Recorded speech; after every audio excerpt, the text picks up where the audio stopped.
ဒါရိုက်တာညိုမင်းလွင်ဆိုတာခင်ဗျားတို့တွေကဘာလူတွေဘာမှတ်နေစောက်ယူတွေမှတ်နေလူတွေကစောက်ယူတွေမှတ်လို့အဲ့လိုခိုင်းနေတာလားသိလားကျုပ်ဘာလို့လာလဲဆိုတာနော်မရတော့ပဲရံများလာတွေ့ရလဲခုနပြောဆိုမိတာတွေဟောရတယ်ဒါမှဘာလူကနောက်တာမဟုတ် ပြောဆောင်တဲ့အချိန်က ပြောပြမှာနော် ပြောဆောင်တဲ့အချိန်ကအဲ့ဒါမစင်းစားနဲ့ပြောဆောင်တဲ့အချိန်ကမင်းလက်ကလေးပဲထောင်ပြဘာကြောင့်ဘာပဲလှုပ်ပြပြဿနာမရှိဒါရိုက်တာညိုမင်းလွင်ဆိုတာခင်ဗျားဘာလဲဗျခင်ဗျားလူတွေဘာလိုက်လို့လဲငိုဟိုင်းပြန်ပြီးရီဟိုင်းပြန်ပြီးပြီးလို့ရှိရင်ကျူပိုင်းလေးဘာလဲခင်ဗျားတို့တွေကဘာလူတွေဘာမှတ်နေ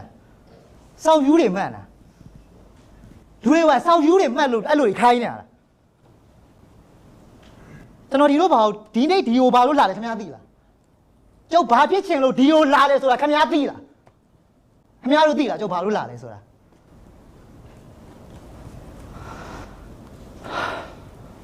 ဒီမှာကိုညုံမင်းလေကျုပ်ဒီကိုလာတဲ့အကြောင်းရင်းဟာမင်းသားဖြစ်ချင်လို့ဗျာစူပါစတားမင်းသားဖြစ်ချင်လို့မကြီးတယ်စူပါစတားမင်းသားဖြစ်ချင်လို့လာတာဗျ